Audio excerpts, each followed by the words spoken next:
آپ نے سارے چوروں کو، اور ظاہر ہے کہ سارے چور بقول آپ کے اپوزیشن میں ہیں، ان کو الٹا لٹکا کے ان کے پیٹ پھاڑ کے اس میں سے قومی دولت نکالنی تھی، اور آپ نے پاکستان میں انصاف کا دورہ کر دینا تھا. یہ تھا آپ کا سلوگن. اور آپ نے پاکستان کی اکانومی کو رائز کرنا تھا. اور آپ کے لیڈر فرماتے تھے اور بار بار یہ بھاشن دیتے تھے کہ جب غربت بڑھ جائے تو سمجھ لو کہ وزیر اعظم چور ہے. وہ فرمایا کرتے تھے اور وہ باقاعدہ نقلیں اتارتے تھے کہ کشکول لے کر پھرتے ہیں اور مجھے شرم آتی ہے، میں تو خودکشی کر لوں گا. اللہ نہ کرے وہ کبھی خودکشی کریں، لیکن آپ نے پاکستانی قوم کو خودکشیوں پہ مجبور ضرور کر دیا. آپ یہ دیکھیے، اب 2 سال ہو گئے آپ کو آئے. آپ کو مقابلہ کرنا تھا بھوک کا، بے روزگاری کا، غربت کا، ناانصافی کا. آپ کو مقابلہ کرنا تھا انڈین ایگریشن کا. آپ نے مقابلہ کیا صرف اپوزیشن کا، اور اس کے بعد اس آزاد میڈیا کا جو آپ پہ تنقید کرتا ہے. آپ نے یہ بھی نہیں سوچا کہ یہ وہی لوگ ہیں جو آپ کی حکومت لانے والوں میں شامل تھے، آپ نے ان کو بھی ٹارگٹ کر دیا. شہباز شریف کو پکڑنے کا بڑا شوق تھا، بجٹ گزار لیتے. آپ میں اتنی قوت برداشت بھی نہیں ہے. آپ نے قائد حزب اختلاف کو وہاں پہ لے جا کے جیل کے کنارے پہ کھڑا کر دیا، اب عدالت سے وہ ضمانت پر ہے. آپ کو یہ حقیقت پتہ نہیں لگتی کیا؟ مجھے پیپلز پارٹی والوں کو اس وقت خوش نہیں کرنا، لیکن ریالٹی یہی ہے کہ اگر ضیاء الحق کا بدترین مارشل لا پیپلز پارٹی کو ختم نہیں کر سکا تو پھر کسی سیاسی حقیقت کو کوئی ختم نہیں کر سکتا. یہ سچ ہے. میں اس وقت پیپلز پارٹی کے بڑے بدترین نقادوں میں تھا. سیاسی طور پہ اب بھی اختلاف ہے، ضیاء الحق کے خلاف تھا، لیکن خوش بڑے دل میں ہوا کرتے تھے. پیپلز پارٹی نظر ہی نہیں آتی تھی کہیں پیپلز پارٹی. اور جب محترمہ آئیں تو مجھے وہ دن یاد ہے 10 اپریل 86 کا.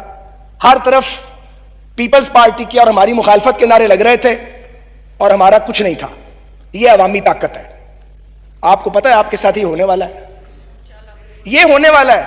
اور یہ اس کی انڈیکیشنز بڑی واضح ہیں. لیکن میں آپ کو بتاؤں، آپ کمبل کو چھوڑیں گے، کمبل آپ کو نہیں چھوڑے گا. حکمرانی کا کمبل آپ کی جان نہیں چھوڑے گا، جان چھڑائیں گے.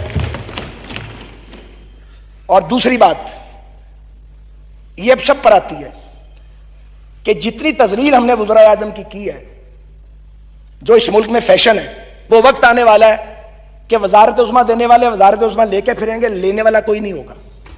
کوئی نہیں ہوگا. کون وزیر بنے بھائی؟ کیا ضرورت ہے وزیر بننے کی؟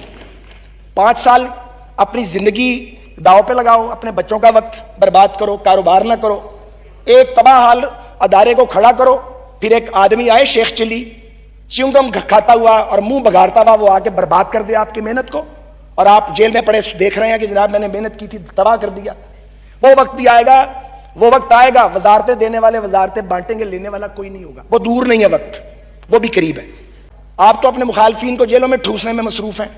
اوورسیز پاکستانی آپ کا ووٹ سے زیادہ آپ نے انہیں رول کے رکھ دیا ہے. لوگ سڑکوں پہ آ گئے ہیں. پی آئی اے تگنے کرائے لے رہا تھا، باقیوں کو تو چھوڑ دیں. آپ نے کوئی کریش پروگرام نہیں بنایا انہیں پاکستان واپس لانے کے لیے. آپ سوچیں آپ نے کیا کیا ہے. اس لیے کہ آپ کا فوکس نہیں ہے. یہ نہیں کہ آپ کر نہیں سکتے تھے، آپ کے پاس بہت سے تجربہ کار لوگ موجود ہیں، بڑے بڑے عمدہ لوگ بھی آپ کے پاس موجود ہیں، لرنڈ لوگ موجود ہیں. آپ نے ان کی صلاحیت سے کوئی فائدہ نہیں اٹھایا. آپ کے نزدیک آپ کی اپنی جماعت پہ وہ محترم ہے جو آپ کے مخالفین کو ننگی گالیاں نکالتا ہے، اور جو آپ کو تلقین کرتا ہے کہ آپ سیٹلمنٹ کریں، ریزالو کریں، وہ آپ کو برا لگتا ہے. آپ کو ملتا کیا اس سارے کام سے؟ آپ کیا خیال ہے یہ لوگ اپنا دین دھرم بدل لیں گے، اپنے موقف بدلیں گے؟ صرف آپ ایک نفرت پیدا کر رہے ہیں جو ہماری اولادوں تک جا رہی ہے. میں بتا رہا ہوں آپ کو، ہم نہیں دے رہے وہ نفرت، آپ اگلی نسل میں اس نفرت کو منتقل کر رہے ہیں. آپ سیاسی دشمنی کو، سیاسی اختلاف کو دشمنی میں آپ نے بدل ڈالا ہے. یہ پاکستان چکائے گا اس کی قیمت. آپ میں سے بہت سارے پالیٹکس میں نہیں ہوں گے، فارغ ہو گئے ہوں گے، ان کا نام ہی نہیں ہوگا سیاست میں، بہت سارے گھروں میں چلے گئے ہوں گے، مگر پاکستان اس کو بھگتے گا. معاف کر دیں پاکستان کو، معاف کر، رحم کریں اس ملک کے اوپر. ہم اینڈ پہ آ گئے ہیں. اس ملک میں مشرقی پاکستان کے ٹوٹنے سے سبق نہیں سیکھا گیا. اگر آپ کے پاس وہ کیپیسٹی نہیں ہے، آپ تو بات چیت کرنے کی پوزیشن میں نہیں ہے. آپ اس پوزیشن میں نہیں ہیں کہ آپ اپوزیشن کے ساتھ قومی معاملات پہ گفتگو کر سکیں. 11 ووٹوں کی آپ کی حکومت ہے، وہ 11 بھی آپ کے اپنے ووٹ نہیں ہیں. آپ کو بھی پتا وہ ووٹ کہاں سے آئے ہوئے ہیں اور ہمیں بھی پتا کہاں سے آئے ہوئے ہیں. کوئی 2/3 میجورٹی ہوتی ہے، تو 2/3 میجورٹی بھی نہیں چلی. 2/3 میجورٹی کا جو یہاں حشر ہوا تھا وہ بھی تاریخ کا حصہ ہے. آپ کس غلط فہمی کا شکار ہیں؟ آج لوڈ شیڈنگ پھر شروع ہو چکی ہے، پیٹرول کے لیے لائنیں لگ رہی ہیں، آٹا چینی کا بحران پیدا ہو چکا ہے. مجھے بتائیے آپ پاکستان کو کدھر لے کے جا رہے ہیں؟ اگر کل کسی نے آپ سے پوچھا رسیداں کڈو، حساب دو تو کیا کریں گے؟ تو پھر رسیدیں دکھانی پڑیں گی نا، پھر حساب بھی دینا پڑے گا. تو یہ آپ کے حالات ہیں. آپ مہربانی کریں پاکستان کے بارے میں اب بھی سوچ لیں. حکومتیں آتی جاتی رہتی ہیں، مجھے خود سمجھ نہیں آ رہی کہ اس کا سولوشن کیا ہے. اچھا آپ اس لیے خوش ہیں، ایک مشکل ہے کہ آپ کے سوا جو آپشن ہو سکتا ہے ہم اویلیبل نہیں ہیں. اس بار مزے کی بات یہ ہے، آپ سمجھتے ہیں کہ آپ کے علاوہ آپشن نہیں ہے، یہ بھی اویلیبل نہیں ہے، ہم بھی اویلیبل نہیں ہیں. یہ بڑی خطرناک بات ہے. اور میں آپ کو عرض کر رہا ہوں، نہ چاہتے ہوئے یہ سچویشن پاکستان میں جمہوریت کو ڈیریل کر سکتی ہے. آپ ادھر لے کے جا رہے ہیں. اور بہتر یہ ہے کہ اگر آپ سے نہیں چلتا تو میں بڑے سافٹ ورڈز یوز کرتا ہوں، آپ این ڈی ایم اے کے سپورٹ کر دیں، نیشنل ڈیزاسٹر مینجمنٹ اتھارٹی کے سپورٹ کر دیں.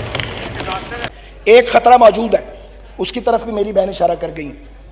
مجھے یہ لگتا ہے کہ اگر پاکستان کے یہ حالات رہے تو ریلیونٹ نہ آپ رہیں گے نہ ہم رہیں گے، اور ریلیونٹ شاید پاکستان کے ادارے بھی نہیں رہیں گے، کیونکہ انصاف دینے والے انصاف نہیں دے رہے، ملک کو تحفظ دینے والے تحفظ نہیں کر پا رہے، اور ملک جو چلانا چاہتے ہیں سول رولرز، ان سے ملک چل نہیں رہا. تو یہ جدھر جا رہا ہے نا پاکستان، یہ اتنے خوفناک راستے پہ جا رہا ہے. مجھے ڈر ہے کہ کسی دن پاکستان کے کسی شہر کی ایک کچی آبادی سے چند 100 لڑکے نکلیں گے ڈنڈے لے کے، اور جو راستے میں آئے گا اس کو تہس نہس کر دیں گے، اور ان کے اس ماڈل کو اللہ نہ کرے فالو کریں گے. اور کچی آبادیوں کے بے روزگار لڑکے ڈنڈا بردار جن کے سائے ہوں گے ان کے نام پتہ نہیں ہوں گے، اور پھر پاکستان کو سنبھالنا بہت مشکل ہو جائے گا. کوئی ریلیونٹ نہیں رہے گا. اب بھی وقت ہے، تھوڑا سا وقت بچا ہوا ہے. پاکستان میں مقتدر طبقات کو اس پہ سوچنا چاہیے کیسے پاکستان کو جوڑا جا سکتا ہے. اگر ہم طاقت کے ارتکاز کی جنگ لڑتے رہے، اگر جوڈیشری، اسٹیبلشمنٹ، سیاسی جماعتیں، اپوزیشن، گورنمنٹ، ایون میڈیا، ہم سب یہ لڑائی لڑتے رہے کہ طاقتور کون ہوگا، تو کوئی طاقتور نہیں بچے گا. پھر سب کمزور ہو جائیں گے، سب لوزر ہوں گے. کوئی گینر نہیں ہوگا، کوئی پہلے لوزر ہوگا، کوئی بعد میں لوزر ہوگا. ہم سب لوزر ہوں گے. اپوزیشن کو گھسیٹنا، ڈریگ کرنا، مخالفین پہ پھپتیاں کسنا، بہتان لگانا، مخالف جماعتوں کو انگیج کرنے کی کوشش کرنا کہ ان کو مقدمات میں الجھاؤ، اس سے ملک نہیں چلتے. پاکستان بہت بڑے کرائسس کا سامنا کر رہا ہے. معاشی بحران بھی ہے، معاشرت کا بحران بھی ہے، جمہوری بحران بھی ہے، اور آئینی بحران بھی ہے، انصاف کا بحران بھی ہے. جہاں سپریم کورٹ کے جج کو انصاف نہیں ملتا، وہاں انصاف کس کو ملے گا؟ اپنے مخالفین سے ابھی بھی بات کیجئے. پاکستان کے نام پر کوئی کسی کو کنسیشن نہیں چاہیے آپ سے، مگر پاکستان کے لوگوں کو کنسیشن چاہیے. پاکستان کے عام آدمی کو ریلیف چاہیے. ضروری ہے، لازم ہے، کوئی شارٹ کٹ نہیں ہے کہ آپ قوم کو جوڑنے کی کوشش کریں، ہم قوم کو جوڑنے کی کوشش کریں.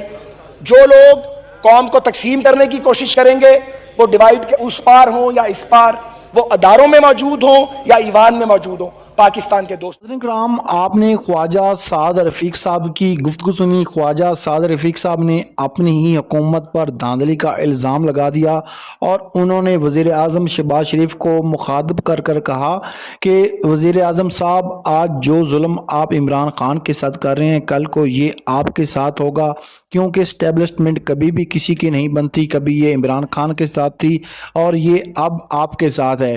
اگر آپ نے عمران خان کو خود رہا نہ کیا تو پھر اسٹیبلشمنٹ کرے گی، اور جب اسٹیبلشمنٹ عمران خان کو رہا کرے گی تو پھر آپ کا اگلا ٹھکانہ اڈیالہ جیل ہوگا. یہ میری بات آپ لکھ لیں. خواجہ سعد رفیق صاحب جو ہیں وہ اصولوں کی سیاست کرتے ہیں.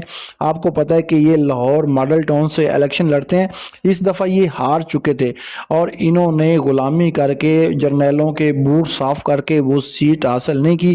اگر یہ چاہتے تو یہ بھی فارم 47 لے لیتے، مگر انہوں نے فارم 47 نہیں لیا. اس لیے مسلم لیگ نون میں آپ کو پتہ ہے کہ ان کی وہ جگہ نہیں ہے جو کہ دوسروں کی ہے، جیسے کہ عطا تارڑ ہیں یا اور کچھ لوگ نون لیگ کے ہیں، طلعت چودھری صاحب ہیں. پاکستان کی جو سیاست ہے یہ آلودہ ہو چکی ہے، اور پاکستان میں آپ کو پتہ ہے کہ اصولوں کی سیاست کی بجائے مفاد کی سیاست کی جا رہی ہے، جس میں آپ کو پتہ ہے کہ صرف اقتدار چاہیے، پارٹیوں کو صرف اقتدار چاہیے، چاہے وہ ان کو جیسے ہی ملے۔ اگر آپ پنڈی کے گیٹ نمبر 3 سے اگر داخل ہوں گے تو آپ کو پتہ ہے کہ پھر پنڈی والے ہی آپ کو نکالیں گے۔ اگر آپ عوام کا ووٹ لیں گے تو پھر آپ 26 نومبر کو لوگوں پر گولیاں نہیں چلائیں گے۔ اگر آپ عوام کا ووٹ لیں گے تو آپ پیٹرول کی قیمتیں اتنی مہنگی نہیں کریں گے۔ اگر آپ کو عوام کا ووٹ چاہیے تو پھر پاکستان کی عوام کے ساتھ وہ سلوک آپ نہ کریں جو کہ ایک جانوروں کے ساتھ کیا جاتا ہے۔ ناظرین، دنیا میں کوئی بھی جماعت جو ہے وہ جمہوریت پر یقین رکھتی ہے۔ آپ کو پتہ ہے کہ برطانیہ میں ایک ٹرنور میں 4 کے 5 وزیر اعظم جو ہیں وہ چینج ہو چکے ہیں۔ انہوں نے خود استعفیٰ دیا ہے۔ جب وزیر اعظم کے اوپر کوئی الزام لگتا ہے تو وزیر اعظم خود استعفیٰ دے کر گھر چلا جاتا ہے۔ یہی اصل جمہوریت ہے، کیونکہ اگر اخلاقیات نہیں رہے گی تو پھر بعد میں پاور بھی نہیں رہتی۔ اب بھی پاکستان میں کچھ ایسے سیاستدان ہیں کہ جو اصولوں کی سیاست کرتے ہیں۔ دعا ہے کہ اللہ تعالیٰ پاکستان کو وہ عظیم مقام دے جس کے لیے قائد اعظم نے خواب دیکھا تھا۔ اللہ آپ کو لوگوں کو بھی خوش رکھے۔ اگر ویڈیو آپ کو اچھی لگی تو ویڈیو کو لائک کر کے چینل کو سبسکرائب کر دیں اور بیل آئیکن کو پریس کر دیں۔ ملتے ہیں ایک نیو ویڈیو میں، تب تک اپنے میزبان کو دیجیے اجازت۔ اللہ حافظ۔